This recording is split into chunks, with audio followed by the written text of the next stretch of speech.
हिमाचल दर्पण के प्रतिनिधि हैं, पत्रकार बंधु हैं, इनका भी हम स्वागत करते हैं, अभिनंदन करते हैं। और अपने इस कार्यशाला में चौथे दिवस में हमारे बीच में आप पुरुष के रूप में उपस्थित हुए हैं आदरणीय श्री जगत सिंह पवाराचार्य कोरक। तो विषय जो आप लोगों के साथ चर्चा और संवाद के लिए रहेगा उनके पास vision and action for school complexes as conceptualisation NEP 2020। वर्ष 2020 में जो हमारी NEP आई है उसके माध्यम से उसका क्या कॉन्सेप्ट है, उस कॉन्सेप्ट पर हम लोग कितना काम कर सकते हैं एक मुखिया के रूप में, और हमें वो कितना फलदायी लगता है, क्योंकि अब हमें इसमें जाना ही पड़ेगा क्योंकि ये स्वीकृत हो चुका है, हिमाचल भी लागू कर चुका है इसको, और उसके अनुरूप जहाँ गुणवत्ता की बात पर बल दिया जा रहा है तो कितना प्रभावशाली हो सकता है। उसके साथ साथ मैं निवेदन भी करूँगा कि जगत जी हमारे एक ऐसे प्रधानाचार्य हैं जो एक दृष्टिकोण के साथ चलते हैं। जब भी किसी विद्यालय में ये जाते हैं वहाँ ये उस विद्यालय का अभाव देखते हैं। जो हमने बात की थी, हमारा अपना विषय भी था कि जब भी कभी कोई मुखिया किसी संस्थान में प्रवेश करता है पहले दिन वहाँ उसकी नज़र अभाव पर जाती है, और अभाव के बाद उसका दृष्टिकोण तैयार होता है और उन आवश्यकताओं की पूर्ति के लिए वो अपना संभव प्रयासों के माध्यम से कार्यरत हो जाता है। और इसी तरह का व्यक्तित्व आज हमारे बीच में स्रोत व्यक्ति के रूप में उपस्थित है आदरणीय जगत जी। तो मैं आप लोगों के संवाद के लिए आमंत्रित करता हूं आदरणीय जगत जी।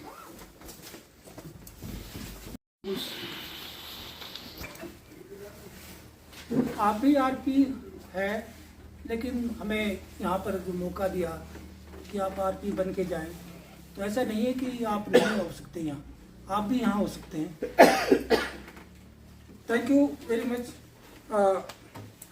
जोशी जी, क्योंकि जैसा कि इन्होंने हमें बताया कि कौन सा टॉपिक हमें जो दिया था वो आपको हम बताने के लिए उत्सुक है। मैं आपको एक थोड़ा एग्जाम्पल बता देना चाहता हूँ कि जब मैं B.Ed कर रहा था, इट वाज 1988 धर्मशाला में, तो हमारे दिमाग में एक बहुत बड़ा कंसेप्ट था कि नौकरी तो हमें मिलनी है, क्योंकि B.Ed मीन्स 100% श्योरिटी थी कि नौकरी मिलेगी साइंस ग्रेजुएट्स।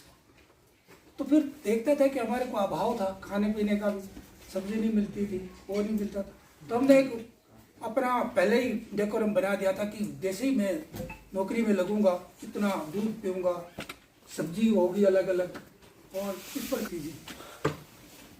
इत्तेफाक की बात यह है कि जब मेरी फर्स्ट अपॉइंटमेंट हुई, मैं यहीं से निकलता रहा धार चारना, तो वहाँ पर ना तो कोई सब्जी ना दूध, इवन बेड की लाइट भी नहीं थी। तो जो हम सोचते हैं वो जरूरी नहीं है होता है, लेकिन सोचना भी बंद नहीं करना चाहिए। तो अगर ये हमारी सोच होगी तभी तो हम कुछ करेंगे। आदरणीय साथियों, बहुत अच्छा लग रहा है। आपको मालूम है कि हमारी जो NEP है, पहले NPE थी, नेशनल पॉलिसी ऑन एजुकेशन, 1968। मेरा जन्म 1968 का, इसलिए मुझे याद रहता है। अब तो सेकंड NPE जो है वो 1986 में, 6 का 8 और 6 का 8 उल्टा कर दीजिए, ओके। उसमें एक्शन प्लान हुआ 1992 में, ठीक है ना, प्लान ऑफ एक्शन किया। तो जब से हमें नरसिम्हा राव के माध्यम से ये पॉलिसी मिली 1992 इम्प्लीमेंट हुआ, 86 की 1992 में इम्प्लीमेंटेशन हुआ। ये जो 21st जो हमारा सेंचुरी चल रहा है, ये 34 साल के बाद हमारे पास ये पॉलिसी आई, ये आपको सबको मालूम है। NEP, NPE नहीं, NEP। अब इसको कई नेशनल एजुकेशन पॉलिसी भी बोलते हैं, लेकिन ये अमेंडेड है, न्यू एजुकेशन पॉलिसी। क्या है? New education policy. ये कब हुआ है? आपको शायद मालूम है 2020 में कब हुआ? 29 जुलाई 2000। इसके बीच में क्या क्या अमेंडमेंट हुई आपको मालूम है? 2009 में 4 अगस्त 2009 में RTE भी आया, राइट टू एजुकेशन। तो ये सारी स्थितियां हमारे पास है। फर्स्ट टाइम जब हमारे पास 1986 में पॉलिसी आई थी तो 10+2+3 पैटर्न था। ये आप सबको शायद मालूम है, और उस परिस्थिति से आप नहीं गुजरे होंगे। आप सभी 10+2+3 से गुजरे हैं आई थिंक। हम नहीं गुजरे 10+2+3 से। हमारा टाइम जो है ना कॉलेज होता था, PUC होता था, प्री यूनिवर्सिटी क्लास, और 3 डिग्रीज होती थी। ओके, तो इस तरह से चला तो बड़ा विरोध हुआ। कंप्यूटर का जमाना आया, ठीक है ना। आपने then prime minister of India Rajiv Gandhi ने कंप्यूटर लाया, हम सब बेरोजगार हो गए, खासतौर पर साइंस ग्रेजुएट्स। बड़ी भारी ह्यू एंड क्राई हुआ पूरे इंडिया में कि अब ये बेरोजगारी होगी, और हुआ भी है, क्योंकि मैक्सिमम जॉब जो है ना साइंस ग्रेजुएट्स को इसमें आपके टेलीकम्युनिकेशन में मिलती थी, JTO के रूप में, जूनियर टेलीकम्युनिकेशन ऑफिसर। तो चलिए खैर कोई नहीं, लेकिन आज उसका प्रूफफुलनेस क्या है? आज अगर NPE की बात करते हैं, नेशनल एजुकेशन पॉलिसी या न्यू एजुकेशन पॉलिसी, तो उसमें सबसे पहला कंसेप्ट क्या है कि आपके पास जो है टेक्नोलॉजी का इस्तेमाल होना। विदाउट टेक्नोलॉजी आप कुछ नहीं कर सकते। और आप, मुझे बड़ा अफसोस के साथ कहना पड़ रहा है, हम कोई टेक्नोलॉजी का इस्तेमाल नहीं करते। इवन दैट की ब्लैक बोर्ड का नाम भी नहीं। बल्कि मैं चाहता था जोशी जी, आपने तो बहुत अच्छा करा है। नहीं, आपने तो बहुत अच्छा किया। नहीं, इनकी तारीफ करता हूँ इस बात की कि इतने दिन इन्होंने इस परिस्थितियों में इतना सब कुछ आपको इंटैक्ट किया होगा, और किया भी है। तो मैं इनकी ऐसे भी लगता है कि मतलब इस काबिल है व्यक्ति। तो कहने का मतलब यह है कि इसमें सबसे पहले टेक्नोलॉजी का इस्तेमाल किया। यदि आप टेक्नोलॉजिकली रिवोल्यूशनरी नहीं है या टेक्नोलॉजी आपको नहीं आती है, तो आप कुछ नहीं कर पाएंगे आज के जमाने। फॉर एग्जांपल कि अभी AI का कंसेप्ट आ गया, आर्टिफिशियल इंटेलिजेंस। तो बहुत सारी चीजें, तो मैं इसको ज्यादा ना लेता हुआ, लेकिन ब्रीफ हिस्टोरिकल बैकग्राउंड आपको मैं बताना चाहता हूँ कि NEP नेशनल एजुकेशन पॉलिसी या न्यू एजुकेशन पॉलिसी में और पहले की पॉलिसी में एक्चुअली बेसिक डिफरेंसेस क्या थे। मैं आपको एक चीज बता दूं कि जो पहली नेशनल एजुकेशन पॉलिसी थी, आपको शायद मालूम होगा उसका बेसिक कंसेप्ट क्या था। बेसिक कंसेप्ट ये था कि उस समय जब 1992 में आए तो 2 चीजें थी।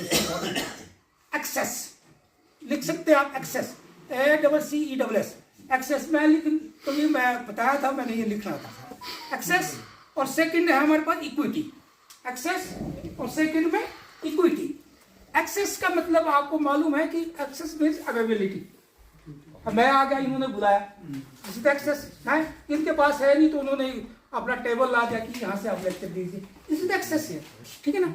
और इक्विटी से मतलब फेयरनेस, हर आदमी को शिक्षा मिले, मतलब किसी कास्ट, क्रीड और ये वगैरह वगैरह से वो ऐसा नहीं। लेकिन जो हमारी न्यू एजुकेशन पॉलिसी है, न्यू एजुकेशन पॉलिसी 2020, उसमें एक बहुत इंपॉर्टेंट कंसेप्ट जो दिया गया है वो एक ही है, और एक ही है, वो क्वालिटी ऑफ एजुकेशन।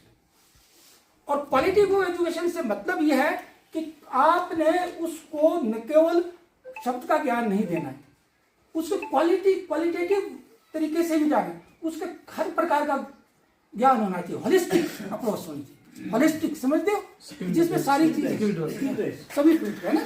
तो ये चीजें, तो इस जो न्यू एजुकेशन पॉलिसी में क्या एम्फेसाइज किया गया है, क्वालिटी एजुकेशन।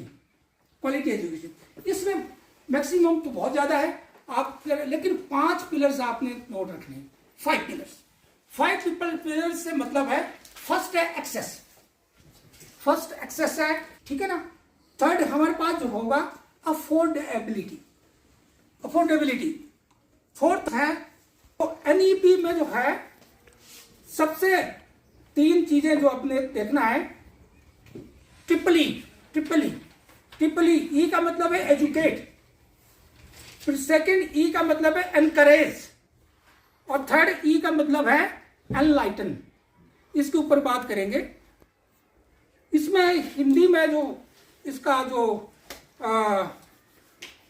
नारा है, नई शिक्षा नीति करे साकार, नई शिक्षा नीति करे साकार, ज्ञान, योग्यता और रोजगार। ज्ञान, योग्यता और रोजगार, ये याद रखिए। 5 का क्या मतलब है? आई थिंक सभी को मालूम है कि नहीं है जी, बताने की आवश्यकता नहीं है। 5 + 3 + 3, 5 का मतलब ये है कि आपका 3 इयर्स कहाँ रहेगा, 3 ईयर कहाँ आंगनबाड़ी में रहेगा और वहाँ प्री, ठीक है ना जी। पर बता देते हैं आपको, फाउंडेशनल क्लासेस बोलते हैं इसको, फाउंडेशनल है, फिर वो प्री होगा हमारे पास, ठीक है ना, प्रिपरेटरी क्लास है, फिर मिडिल आ गया, फिर 9th से 12th जो है ना 4 ईयर। पहले क्या था, 14 साल तक के एजुकेशन का कंसेप्ट था, है ना। अब कितना है, 18 साल तक का, अब 18 ईयर्स है। मतलब कहने का मतलब है कि बच्चों को पूरा आपने परिपक्व तरीके से भेजना है, ठीक है ना। तो ये this is the main differences. एक बहुत बड़ा डिफरेंसेस क्या है कि जब अगर आपको अंग्रेजी नहीं आती ना तो ये दफा है। सबसे ज्यादा IITians जो है ना उत्तर प्रदेश के, बिहार से, राजस्थान से। मतलब आपको कंसेप्ट आना चाहिए, अगर आपको कंसेप्ट नहीं आएगा तो कुछ नहीं होगा। लेकिन ये भी नहीं है कि हमने अंग्रेजी छोड़ देनी, ये नहीं है, क्योंकि ये इंटरनेशनल लैंग्वेज है। इस समय क्या सिचुएशन हो रही है, इस समय ये सिचुएशन हो रही है कि देखिए आप इंडियंस जो है ना बहुत अमेरिका में जा रहे हैं और फॉरेन कंट्रीज में जा रहे हैं, क्योंकि हमारे पास एक झील है, अंग्रेजी सीखने की झील है, दूसरे सब्जेक्ट्स को एक्सरसाइज करने की झील है, ठीक है ना। चाइन वाला जो हम चीन वाला कहीं भी फॉरेन में नहीं एडजस्ट हो सकता, क्योंकि उन्होंने चू चू पू पू करते थे, उन्होंने सारी अपनी लैंग्वेज में ही सब कुछ बना दिया। ये तो मानते हैं कि उन्होंने अपने घर की बात को सारा इंट्रोड्यूस कर दिया, लेकिन वो फॉरेन में एडजस्ट नहीं करते, उनको नौकरी नहीं मिलने वाली। इंडियन को नौकरी क्यों मिलनी? स्कूल को खत्म करने का कंसेप्ट और भी है कि आप छोटे बच्चों को पढ़ाने के लिए जा रहे हो, गलती से लेकर टीजी लग गया। हमारे पास ये भी है कि वो टीजी बच्चों को पढ़ाते हैं, छोटे बच्चों को, और लग गया टीजी, तो शेयरिंग हो गया हमारे पास ही, ठीक है ना। एक तो होलिस्टिक डेवलपमेंट, चाहे स्पोर्ट्स है, आर्ट्स है, कम्युनिटी है, एंगेजमेंट है। कम्युनिटी एंगेजमेंट से मतलब ये है कि हमारे पास तो 3, मैंने बोला यार ज्योग्राफी का बंदा नहीं, मैं कहा आप क्या हमारे को 1 घंटा दे सकते हैं, तो दे देंगे। तो बड़े खुशी से आते तो बोले जी हम दे देंगे। मतलब लोगों को हमने लेना है। अब जरूरी थोड़ी कि सारी टीचर लग रहे, जरूरी थोड़ी सारी घर में बैठ करके, तो जिम्मेदारी भी तो कर रहे होंगे ना, नहीं कर रहे। तो जब मेरे को सब्जेक्ट आता था, है ना, तो मैं इसको पढ़ाऊँ, तो उनको आपने एंगेज करना है। अब आपको मैं बता दूं उदाहरण के लिए, मैं जब 8-5वीं पास ही थे, तो उनके साथ वाले डायंग मास्टर आज लगे और कोई कुछ लगे, तो मेरे को पता कैसे सिखाया कि जब भाई बता दो कि 400 रुपये माना अदरक है या 500 रुपये माना अदरक है, बताओ 1 किलो के कितने पैसे, हमारे कुछ पता नहीं चलता। तो उन्होंने पता क्या बताया कि इसके डाई गुणा कर दे, बस वो पैसे बन जाए। मतलब उसको क्विंटल बना देना एक तरीका है ना जी। बना दो, कोई बता दो, आप एक साइंटिस्ट बताइए आप, जो हमारे नेचर में कोई चीज है उसी का आर्टिफिशियल बनेगा, उसी का इक्वलिटी बनेगा, बाकी उसके अलावा कुछ नहीं, ठीक है ना। हम बहुत चीजों की गणना करते हैं कि मेरा, ठीक है ना, वहां ये नहीं बताते कि हमने ये करना, वही बताते हैं कि आप क्या कर रहे हैं, आप बताइए हमें क्या करना, वहां करवाने के लिए पूरा करते हैं। तो रोड रनिंग का खत्म हो गया। एक और कंसेप्ट था NEP में कि सुमेटिव असेसमेंट और एक फॉर्मेटिव असेसमेंट।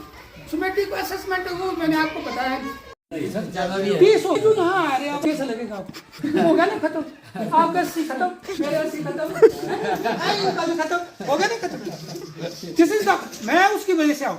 17 तारीख को मेरे पास जो है ना एक ये आर्मी ऑफिसर आया था, वोकेशनल सिक्योरिटी पर्सन, तो उसने पहले भी काम किया, तो उसने मैंने बात की बाद में कि कैसे क्या हुआ कि जी मैं पहले इसमें आर्मी में था, एज ऑफिसर मैंने काम किया, फिर मैंने 4G पे काम किया, ये इलेक्ट्रॉनिक्स एंड टेलीकम्युनिकेशन पे ना, नेटवर्किंग पे, और उसके बाद मैं यहाँ आया। और ही इज 62 ईयर्स ओल्ड और बिल्कुल यंग, और उसने सारा काम करके किया। तो मैं उसकी प्रेरणा ले करके मैं यहाँ आया। क्या जगत सिंह 80 किलोमीटर नहीं जा सकता, एक आदमी 1500 किलोमीटर आ रहा और ही इज वेरी एक्टिव और पैदल जा रहा ऊपर को, और बोल रही थी मैंने सारा घूमना है 1500 किलोमीटर, थिंक लखनऊ। तो कहने का मतलब ये है कि हम, आप देखिए आप आपको मैं बताऊं, मैं बहुत कुछ काफी फैल हो गई। मैं उसी दिन से इसकी ये क्या यूट्यूब पे मैंने वीडियो देखी है, सबसे बेस्ट यूट्यूब पे जो वीडियो मेरे पास है तो मैं आपको दे दूंगा अगर आपने सुननी होगी उसको। तो कहने का मतलब ये है कि जब हम कभी जाएंगे, चाहे वो छोटी क्लास में चाहे बड़ी क्लास में, पेपर पे, ठीक है ना, और घर का जो भूल जाओ, घर का इसलिए भूल जाओ क्योंकि घर के पैसे नहीं मिलते हमारे। ये गवर्नमेंट जो है हमारे ऊपर कितना पैसा दे रही है, चाहे पैसा कम हो चाहे ज्यादा हो, एक अब दिल से बात करो, आप दिल से बात कर रहे ना, है ना? अच्छा, लेकिन आपने कभी सोचा है कि अगर आपको बोला जाए, आपको खुद बोला जाए कि भगवान के नाम से, ठीक है ना, 10 बजे आते हैं, 4 बजे जाते हैं आप लोग, है ना जी, कितने घंटे चलो, 1 घंटा भी हम छोड़ दो। मैं टीचर को बोला कि पूरे दिन भर तू 10 लाइनें अगर लिखा के दिखा दे सब, बताइए अगर एक दिन में आप एक दहन में लिखे तो कितनी हजार की बड़ी लाइन, कितने वर्ष। आप अभिनंदन के पास जाते हैं, कितने पैसे लिए, किसने लिए जी, 50 रुपये, बहुत लूट रहा है, 100 रुपये लिए, उसने दिमाग लगाया, पहले तो आपका डॉक्यूमेंटेशन करिए, 100 रुपये नहीं देते आप उसको, देते ना। आप बताइए कि आप पूरे दिन भर के कितनी लाइनें लिखते हैं, कितने 100 का शब्द कितने वर्ष का बनाया। आपको मैं बता दूं प्रधान जी, सच बता दूं, दिल की बात, हमने जिंदगी में, मेरे पास आज भी, जब भी जितने मैंने लेक्चर दिए, आज भी मेरे को ये पता है कि किस लड़के को कितने तारीख को कौन सा लेसन मैंने पढ़ाया और कौन सा चैप्टर कराया और क्या पूछा। आप बताओ, आपके पास हो सकता है रिकॉर्ड, आप अभी जाओ, मैं यहाँ ही रहूंगा, मेरी लाइब्रेरी में देखना, मैं यहाँ से बताऊंगा। इसलिए नहीं मैं बोल रहा हूँ कि मैं ही बहुत कुछ कर रहा हूँ, मैं ये नहीं कर रहा हूँ, आप इस चीज को बोले ये तो बड़ा खाना आ गया, ऐसा नहीं है। आप ये नहीं कर रहे, पर आप जैसे कर रहे हैं तभी चल रहा है। और आपको एक चीज बता दूं, नंबर 1, नंबर 2, आप ये बताइए कि आप अपनी शिक्षा पे महीने का कितना खर्च करते हैं। अखबार लिया अपने पैसे का, है, मैगजीन लिए नहीं ली ना, तो फिर आप कहाँ क्वालिटी बनाएंगे, कहाँ बनाएंगे आपका। मैगजीन पढ़ी है, औजार खरीदे, पेन खरीदे नहीं किया ना। जिस दिन आप अपने पैसे की चीजें खरीदेंगे उस दिन आप उसको फेंकेंगे, उसको पहले पढ़ेंगे कि यार क्या इसमें पैसे लगेंगे, ठीक है ना। मैं देखता हूँ कि स्कूल में तो अखबार को चोरी कर लेते, अरे भाई तुम अपना अखबार लाइब्रेरी में रखा, तो वहाँ पढ़ लो ना, वो ले जाना कर, मतलब उससे 2 रुपए 3 रुपए नहीं खर्च करना। बॉल पेन नहीं, बॉल पेन मांगना, बोले जो पेन लाल पेन, बताइए यार आप लोग कितना, हम लोग कहाँ के, मतलब ये नहीं, हम सब इकट्ठे ही है, इसमें ऐसा नहीं ना। अब ऐसा है नहीं, ये तो शुक्र है बच्चों को ये पता नहीं कि इनको कितने खाने। ये जरूर है कि सोसाइटी को सब पता है कि आपको कितनी सैलरी मिलती है, कोई 2 लाख मिलती है, 2 लाख, कोई उतना ही बोलो उसको, पीछे को नहीं बोलो। अगर आपने कम बोल दिया ना तो तब उसको शक हो जाएगा, तो बहुत बड़ा अच्छा लगेगा उसको, मतलब उसको शक हो जाएगा कि नहीं इसमें भी कोई गड़बड़ है। तो ऐसा है, टीचर्स पे हमेशा नजर नहीं देते, और टीचर इतना जिम्मेवार आदमी है, टीचर जो है ना राष्ट्र को तो बिल्ड करता ही है, वो उसमें तो कोई शक नहीं है। क्योंकि परिवार का देखो आप, अगर हमने किसी बच्चे को गलत ट्रैक में ले लिया तो क्या, आजकल बहुत बड़ा और चल रहा है कि पढ़ाई के साथ आप बताइए क्या, अब ड्रग्स का बहुत ज़्यादा है। अब सोसाइटी में क्या होता है, हमारे तो पड़ोस में बहुत मुश्किल है, अब तो बड़ा ग्राउंड में क्या है, लेकिन हम क्या करें, हम अपने बच्चे को, आपके बच्चे की अगर कमी है तो हम बता नहीं रहे उसको, हम छुपा रहे हैं, और जब वो बच्चा बर्बाद होगा तो बाद में मैंने बताना था इसको होने नहीं दिया। लेकिन जब उसका बच्चा जाएगा ना, तब कैसे लगेगा उसको। इसीलिए किसी की बहुत इंपॉर्टेंट है, आपने जिंदगी, हमारी लाइफ जो है कैसे भी चले, लेकिन ये तो भविष्य भी खत्म होना है हमारा, और अगली पीढ़ी तो गई बच्चों। अब बताइए आपका क्या क्या चल रहा है, ये तो कोई दिन ऐसा नहीं कि जो बच्चे, खास तौर पर हम टीचर्स के बच्चे जा रहे, क्योंकि हमने जो है ना ये मान लिया ना कि अब हम सर्वोपरि है, अब हम एंजॉय करेंगे, अरे बच्चे भी खुश रहोगे, एंजॉय करो। उन्होंने ऐसे एंजॉय कर लिया, कितने पकड़ेंगे। तो इसीलिए बड़ा जरूरी है आप लोगों ने एक विशेष ध्यान रखना, इसके साथ ही ये क्लस्टरिंग के साथ ना ये भी जरूरी ध्यान रखें। National initiative for proficiency, Proficiency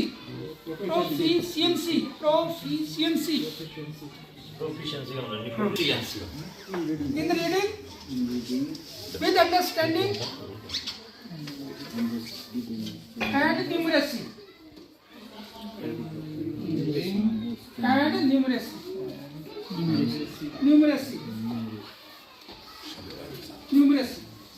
तो एक चीज और मैं आपको बता दूं कि ये पॉइंट था कि हमें जो है ये पॉलिसी के बारे में क्या मेकिंग इट हैपन की बात करते थे ना, तो मेकिंग इट हैपन ये 5 स्टेज पे हमारे पास इम्प्लीमेंटेशन हुई है। 5 स्टेज जानते हो एनईपी की 5 स्टेज? एक पूरा किस लेवल है? 5 स्टेज। हाँ जी, district level, block level, school level है ना जी? हाँ जी, और स्कूल मॉडल जो है ना कि 5 लेवल हो गया ना ये 5 स्टेज। नेशनल है, स्टेट है, डिस्ट्रिक्ट है, ब्लॉक है और स्कूल है। 5 ही हो गया ना ये। तो हाँ, तो अब तो एक क्लस्टर तो आपके पास आ ही गया है, तो इसमें कोई ऐसी बात नहीं है। एक चीज और है कि जो हमने ECCE की जो बात की 2030 तक, ठीक है ना जी, इसमें क्या है? Flexible multifaceted activity based inquiry based learning. इसमें सबसे इम्पोर्टेंट है क्या था? अल्फाबेट्स होगा, लैंग्वेज होगा, नंबर होगा, काउंटिंग होगा, कलर होगा, शेप्स होगा, इंडोर एंड आउटडोर प्ले होगा, पजल्स होगा, लॉजिक्स होगा, लॉजिकल थिंकिंग होगा, प्रॉब्लम सॉल्विंग होगा, ड्राइंग होगा, पेंटिंग होगा, ये वगैरह वगैरह, म्यूजिक होगा, मूवमेंट होगा, ड्रामा होगा, पपेट्स होगा। मतलब ये सारी चीज़ें इसमें कहने का मतलब ये है कि हम लोग जो है, अब आप लोग जो है इसको, इस देवता को पूजने के जो है ना सही हकदार है, यदि आपने ये बच्चों को इस तरीके से पढ़ाना और सोसाइटी को इकट्ठा करना सीख लिया, झेला ना आपने। तो इसलिए मुझे बड़ी खुशी है, मैं आप सबका आभार व्यक्त करता हूँ। भले ही मैं थोड़ा बुजुर्ग बेशक हूँ, लेकिन आपके साथ जो है ना मैं यंग हूँ, ठीक है। तो मैं आपके लिए कुछ शब्द ढूंढ के लाए हैं। तो ये लास्ट में तो मैं एक चीज़ में आपको कुछ अध्यापक साथी को, जो यंग हमारी जनरेशन है उसके लिए, जो यंग कुछ करना है तो डट कर चल, हरिवंश राय बच्चन की पंक्ति लाया उनका आप सब ने। कुछ करना है तो डट कर चल, थोड़ा दुनिया से हट कर चल। करी होगी कहीं हिंदी वाले ने तो करा होगा, मैं तो ढूंढ के लाई ना। चल थोड़ा दुनिया से हटकर चल, लीक पर तो सभी चलते हैं, कभी इतिहास को पलट कर। ठीक है जी, सब कुछ चल रहा है वो ये ठीक है ना। IAS का बेटा IAS बनेगा, वो कैमरा नहीं लगता। यदि एक गांव का ना है कच्चे बनियान का बेटा ना उसका IAS बनता है ना, तो वहाँ सारी झोपड़ी भी दिखाई दे, पुराने मटके भी दिखाई जाते। बताइए IAS के कोई घर दिखाया तो वो सुधी को होंगे सुनना, वो मरेगा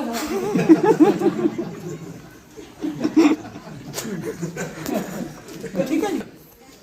तो जी नहीं, बाकी मेरे ख्याल है। अजी दोबारा लिख बता। कुछ करना है तो डट कर चल,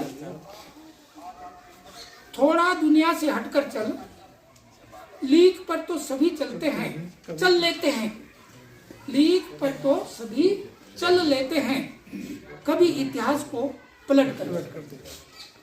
ठीक है जी, उम्मीद है कि आप जरूर कुछ नया करेंगे और आप कैमरे के सामने एक फ्रंट बनेंगे हैं। बाकी ऐसा है, हम सब अध्यापक हैं, ठीक है। पहले तो अध्यापक ही है, जब आए यहाँ अध्यापक ही है, तो हम सबके लिए ऐसा है, तीरे चिराग अलग होगी, सबकी अलग अलग कहानी आएगी। कोई अपने हिस्ट्री के थे कोई अंग्रेजी का, कोई मैथमेटिक्स का, कोई कुछ है, घर की समस्या बड़ी है। तीरे चिराग अलग हो, मेरे चिराग अलग। तीरे का मतलब है आपके, ये वो दूसरे, इसकी वसीम बरेलवी की है पंक्ति है। तीरे चिराग अलग हो, मेरे चिराग अलग, मगर उजाला तो फिर भी जुदा नहीं होता। समझे नहीं? थैंक यू वेरी मच, बहुत बहुत धन्यवाद, आपने मुझे सुना, बहुत बहुत आभार। आपने आज राष्ट्रीय NEP 2020 पर अपना संवाद रखा और उसके साथ साथ अन्य विषयों पर भी बारीकी से प्रकाश डाला है। वास्तव में आपका अनुभव हमारे लिए एक प्रकाश स्तंभ के रूप में है। मैं भी यहाँ बैठा वास्तव में काफ़ी लाभान्वित हुआ, और बीच में वार्ता के दौरान जिस हमाम से उन्होंने पर्दा हटाया है वो कहीं ना कहीं हमें गुदगुदाया तो है, पर चेताया भी है कि ऐसी स्थिति आज वास्तव में बन रही है कि हम अपने इस पुनीत कार्य में कहीं धन के क्षेत्र में आर्थिक रूप से थोड़ा सा विचलित हो जाते हैं, और उसकी तस्वीर भी आप लोगों के सामने रखी है। और जब आप मुखिया के रूप में हो जाते हैं तो एक दायित्व हो जाता है, और मैं यहाँ दावे से कह सकता हूँ कि हमारे हर एक मुखिया ने जो यहाँ उपस्थित है, कम से कम उन्होंने कई अपने ऐसे परियोजनाओं पर कार्य करते हुए अपने जेब से निसंकोच व्यय करने में तनिक भी संकोच नहीं किया है। उसका कारण क्योंकि दायित्व है, ये मुखिया होना एक दायित्व है, जिम्मेवारी है, उसको निभाते निभाते ऐसा हम लोग कर पाते हैं। बाकी जहां तक इस शिक्षा की गुणवत्ता की मशाल को जलाने की बात है, उसके संदर्भ में भी अपने अनुभव को यहां आदरणीय पवार जी ने हमारे साथ साझा किया है। मैं समझता हूं कि आज हमारे लिए इस चीज की बहुत ज्यादा आवश्यकता है, जब सरकार चिंतनशील हो गई है। सरकार के चिंतनशील होने के कारण आज विद्यालय बंद हो रहे हैं, क्योंकि पहले जब राजनीतिक लाभ के लिए विद्यालय खोले जाते थे उस समय हमारे पास भी रोजगार के साधन बढ़ रहे थे, किंतु अब जब विद्यालय बंद हो रहे हैं तो उसमें हमें अपनी अंतश्चेतना को पुनः जागृत करना होगा, ताकि ये जो शिक्षा के क्षेत्र में राजकीय हास हो रहा है उस हास को रोके, और यहां से एक ऊर्जा को लेकर हम अपने कार्य क्षेत्र में जाएं और उल्लेखनीय कार्य के माध्यम से वो सरकार तक दस्तक पहुंचाएं कि नहीं, हम अभी जिंदा हैं, और उस जिंदा होने का एहसास आपके माध्यम से संप्रेषित होना चाहिए। मैं आप सब की तरफ से धन्यवाद करता हूं आदरणीय जगत जी का कि उन्होंने यहाँ हमें समय दिया, और जो बीच में बात बता रहे थे वो रोक दी उन्होंने, कारण बताया, आप लोग शायद समझ नहीं पाए। हमें एक दिन की मीटिंग के लिए, एक दिन के कार्यक्रम के लिए बुलाया गया था, हमें पता नहीं था कि हमारी ड्यूटी यहाँ लगने वाली है। तो मैं और सतपाल जी वहाँ बैठे थे, और जब उन्होंने कहा कि जी आप सिलाई जाएंगे, आप दोनों ही हैं। अब हमारी स्थिति क्या थी, सर ने तो बताया, मैं बहुत क्रोधित हुआ। वाकई में वो आए थे उस समय, उन्होंने जब तेज स्वर में